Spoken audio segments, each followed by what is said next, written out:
Welcome back to Master Guitar, where we will learn how to master guitar. Today let's go ahead and do something a little different. I'm sure every guitar channel has this, but you'll notice some issues going on with my Strat. No one has suggested, by the way, a name for the Strat, so I don't have a name for it. At this point, I'm almost about ready to say nuts and just rename it myself, but what I'm thinking of calling it is Argent, because I think that's like the French word for silver. But what we're going to do is I'm just going to reduce all the strings today, because what we're doing today is we're going to do some guitar maintenance, and I'll be talking a lot, trying to remember to put the pauses in, so if I need to take something out, I can take something out. So, I know I put up the video that said the changes are coming, and that one broke. So now I need a new E string. Blast! But these strings are very old, so, but I'm just going to use this as a chance to demonstrate some guitar maintenance. These are the original strings from this Strat, by the way. I had promised originally that what I was going to be doing from here on in is I was going to be filming everything 3 times, but this is a procedural thing. I can't film this 3 times. So let me show you the problems I'm having with the neck first. You'll notice that I've got the lighter wood here, and then I've got the darker wood here because I do a lot of soloing on this thing. So these are all finger oils and dead skin ground in here. Wherever you leave your guitar, something's going to walk on it. So you're going to have insects walking on it. Most houses have, unfortunately, you know, roaches and ants. And roaches tend to pee wherever they go, kind of like rats, which is, I heard something kind of chilling a few years back where someone was talking about that, and they said if you rest some food on your counter and eat it and you get kind of a little tingling, burning feeling in your stomach, you just laid it on roach poopy that basically was on the surface and you couldn't see it.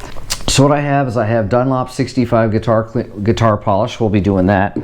We have Dunlop 65 fretboard lemon oil. On that note, let me go ahead and say this.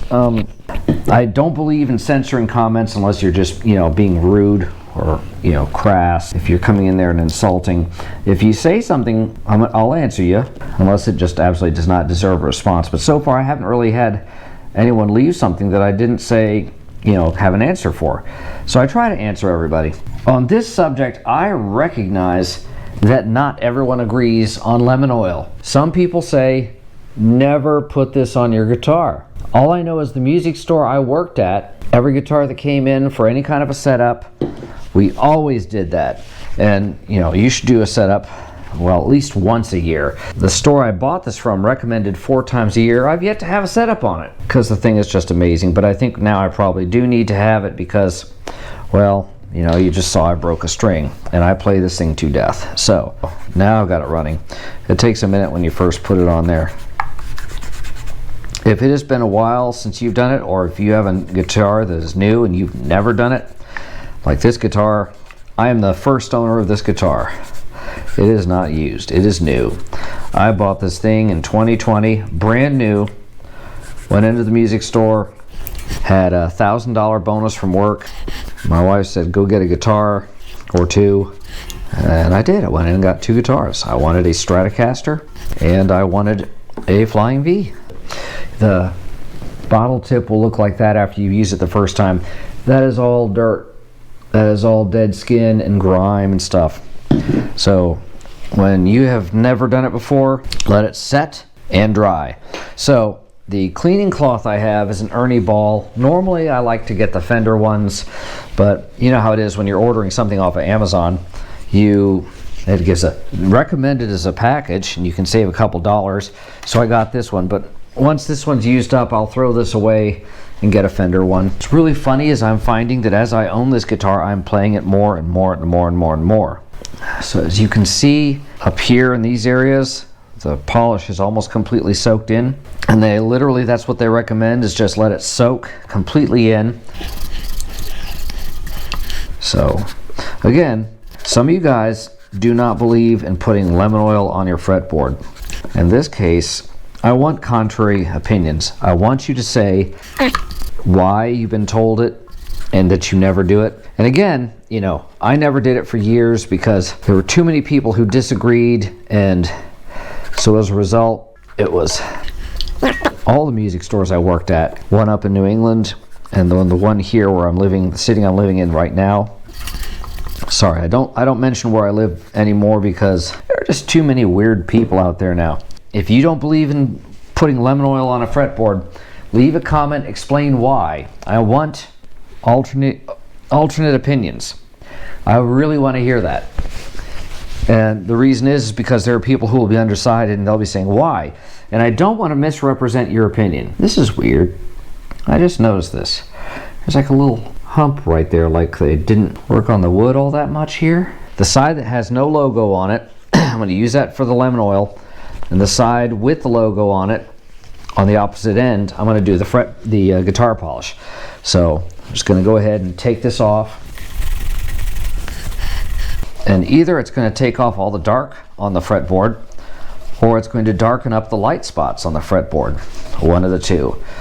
It depends on the fretboard. I know with rosewood, it tends to restore everything back to its deep color. And on rosewood, you get these weird little light streaks in the pores of the wood. That's where the dirt settles. It's kind of a gray. I think I might get some Stumac fret covers and go ahead and polish up these frets at some point. You can get fret polishing gear, but for right now I can't play this guitar until I go ahead and get new strings on it. If I'm going to get new strings on it, I might as well go ahead and get the setup on it because I get free setups on this guitar for life, and I've yet to do it. Alright, that's more what I thought it would do. It darkens down the lighter parts on the fretboard. Now the beauty of the fretboard is kind of showing up again. We'll see how it looks when it dries. But now you can kind of see the actual beauty of the wood. This is not rosewood. This is this is not Koa. Palfaro. Palfaro used to be a premium fretboard. Really, to do this justice, you have to take the strings off. But like I said, this is a easy thing you can do just to kind of keep your guitar in shape. So that should be enough. I did 2 applications, kind of letting it soak in, and then I'm just going to do a quick polish on the guitar. And we'll see how much grime it cleans off it. For some reason, Fenders don't show up dirt. Gibsons tend to be a highly glossy finish, and my Les Pauls will show up some dirt. I don't know if this is showing up or not, but if you can see how the light shines there. Some of the areas of the fretboard I just put the lemon oil on are already drying, which means it's soaking in there. So that means I finally cleaned off all the dirt. So now what it's doing is it's conditioning the wood. Give that a few minutes. All right, so I'm going to pause this and come back in 5 minutes, and we'll do the polish. It sat here for about 5 minutes. I actually haven't moved because I was trying to fold up my string.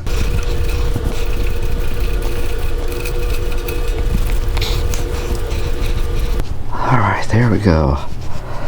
So I got all that cleaned off. I didn't have a whole lot to clean off on the fretboard side, which means now the wood is conditioned. And you'll notice how much darker the fretboard is than it was earlier. Comment, like, subscribe, blah. If you don't use lemon oil, if you're one of those guys that are opposed to it, tell me what you do to keep your fretboard conditioned. So, question of the day for everybody. Replace Fender pickups or not? There are a lot of people who just don't replace Fender pickups. Everyone I'm running into is saying Fender pickups are very, very underpowered. Now, personally, I'm not much a one for replacing pickups. I've done it. I went through the EMG phase like everybody else did in the very late 80s. I don't know, 88? I don't know. And my 62 reissue, back the very first time when Fender first did reissues. The store I worked at, the owner had gotten the guitar on trade, or someone had sold it into him used. Of course, I grabbed that thing. I snatched that up. Everyone in town was coming in and playing on it, saying, yeah, I want that guitar. But of course, not willing to come up with cash. So I came up with the cash, immediately bought the thing outright, several $100s. One of the more expensive guitars I bought back in the 80s. And it had a DiMarzio Super Distortion there because when he bought it and tried it out, the lead pickup blew out immediately. So I don't know why that happens. I've had that happen to one guitar where the lead pickup blew out. Okay, so there you go. That's the fretboard. It's still drying just a little bit. I'm gonna let it sit and dry. The guitar is now polished. You can see the reflection in it. Not a whole lot of change, like I said, in Fenders, because they're usually not as glossy as Gibsons. Gibsons show up the dirt. They absolutely show up the dirt. But this one does not. So, there you go. We'll see you next time.